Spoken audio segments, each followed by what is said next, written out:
Hi everybody. So what we're going to do now is talk about how do we draw a Lewis dot structure from a chemical formula. All right, so you're given a formula up here on the top left. How do we convert that into a Lewis dot structure? All right, so the first thing you want to do is just start off by putting the least electronegative atom in the center. And if you remember, I'm just going to draw a mini periodic table up here on the right. And fluorine is actually the most electronegative. And so our electronegativity trend goes up and to the right, with fluorine being the most electronegative. And so since nitrogen is a little bit to the left, it becomes less electronegative. So we put the least electronegative atom in the center, with the one exception being hydrogen. We'll never put hydrogen in the middle because it can only form one bond, so it doesn't work out very well. Alright, then the next thing is, let's just spread the fluorines out around it.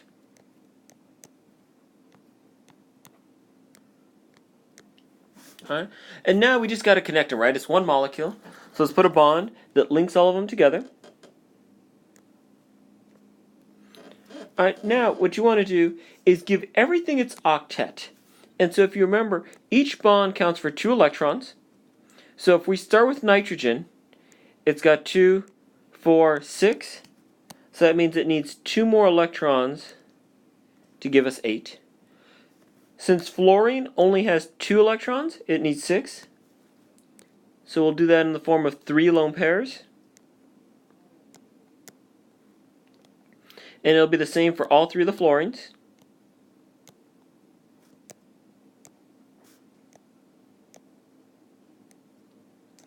Alright, now the way we can check our answer is we want to look at the number of electrons our compound started with. Alright, and so we're only looking at valence electrons. So let's write these out. So for nitrogen, we have 5. And then for fluorine, we have 7, but we have to multiply that times 3, right? Because there's 3 fluorines. Right, so the 3 tells us there's 3 of them. So if we add those up, we get 21 plus our 5 is 26. Alright, so what this is telling us is that when we're done drawing our structure, we have to have 26 electrons in our picture. Alright, and if we do, we're in good shape. If not, we're in trouble. Alright, so let's count these up.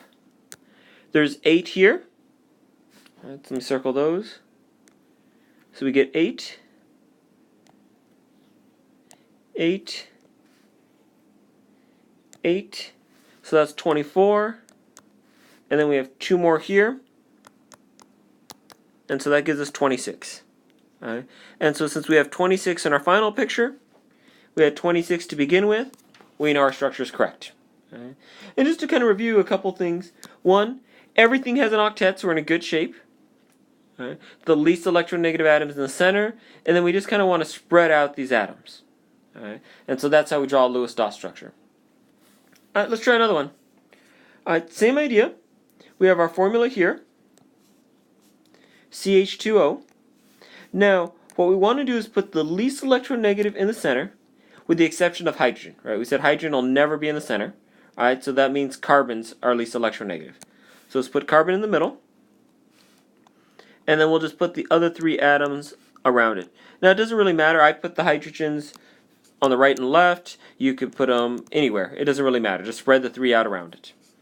Alright, we know everything has to be at least attached by 1 bond. So let's do that. Alright, now, the next thing is we want to give everything an octet with the exception of hydrogen. Right? Remember, hydrogen is up here and it only has an s orbital.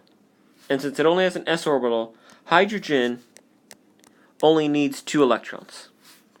Alright, so everything but hydrogen we're going to give our octet to.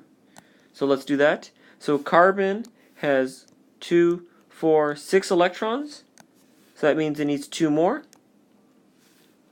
Oxygen currently only has 2, so it needs 6 more. So we get 2, now we have 4, 5, 6, 7, 8. Alright, now what we want to do is the same thing we did for NF3. The carbon is going to give us 4 electrons. Each hydrogen is going to give us 1, so it's 1 times 2. Right, because we have 2 hydrogens. And each oxygen is going to bring us 6 electrons. Right, and just to remind you guys, we're getting these from our valence electrons, right? How many valence electrons does carbon have? Does hydrogen? Does oxygen? And then we just multiply it times the number of those atoms. Alright, so if we add these up, it's 4 plus 2 is 6, plus another 6 is 12. So we should have a total of 12 electrons in our picture. Alright, so let's count these up.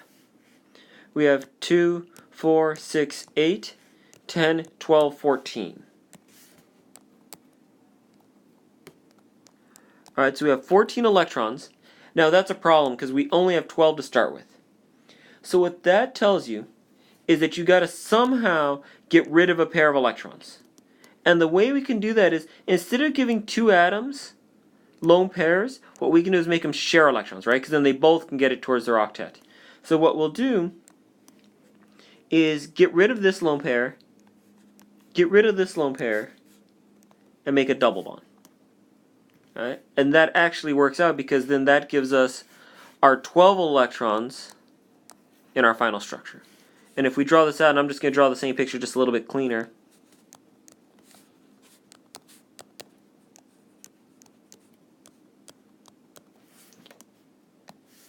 This is our correct Lewis dot structure for this molecule.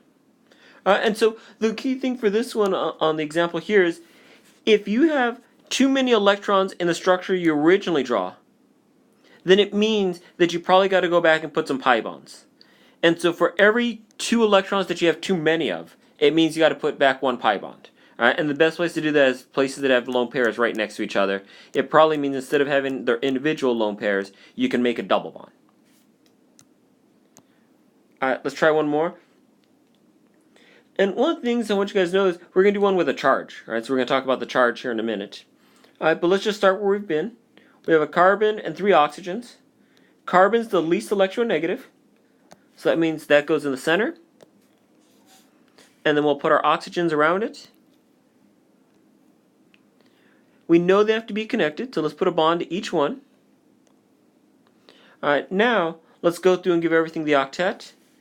The carbon has 2, 4, 6 electrons. So that means it needs 2 more. Currently, each oxygen only has 2 electrons, which means it's going to need 6 more electrons. So let's do that to each oxygen.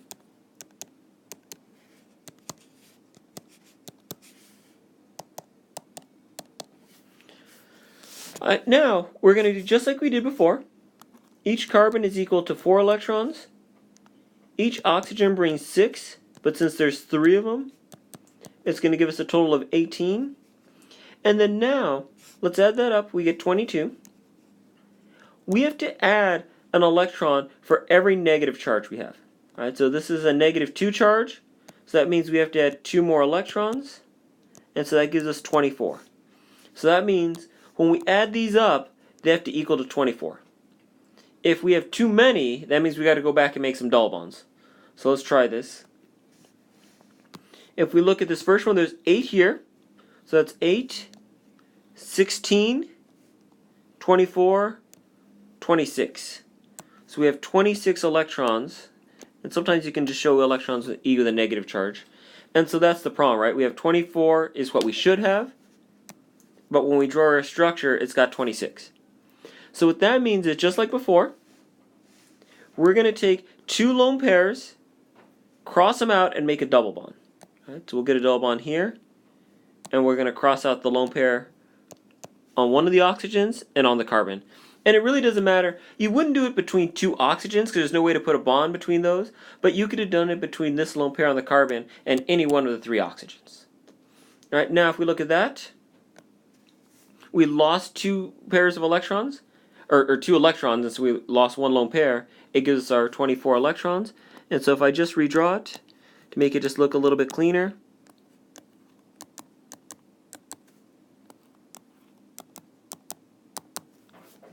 right, we get our structure. Alright, now the last thing I'm going to do is I'm going to show you guys how to calculate the charge on the actual atoms. Alright, so let's try this. So what you want to do is take the valence number of electrons. So let's do it for oxygen. So we just said that oxygen is going to have 6 valence electrons. Right, so that's where that number is going to come from. So we're going to take 6 valence electrons minus, and let's go back to our picture, lines plus dots. Alright, so we're going to count the lines. So if we're looking at this oxygen, it's attached to 1 line. So we're going to put 1 line. So I'm just going to write where these numbers come from. So lines plus dots. Alright, now if we count the dots, it's 1, 2, 3, 4, 5, 6. And so we're going to add those together. Now, so what that gives us is 6 minus 7, which equals negative 1.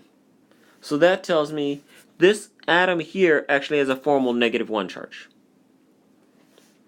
Alright, and if we did the same thing for the one on the right, because it has one line and 6 dots, we'd get the exact same formula, and so we get minus 1.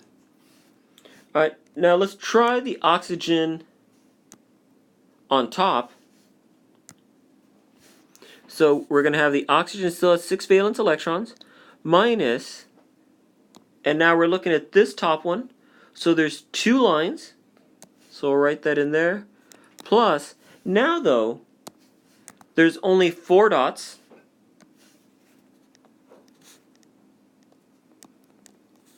and so that actually gives us 0. And so what 0 tells us is there's no formal charge, it's neutral. Alright, let's try for the carbon.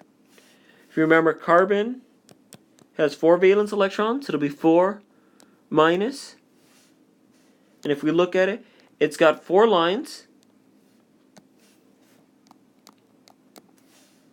It's got no dots because there's no lone pairs on it, so that'll be 0. And the same, we get 4 minus 4 is 0, and so only the 2 oxygens have negative charges. The other oxygen and the carbon are neutral.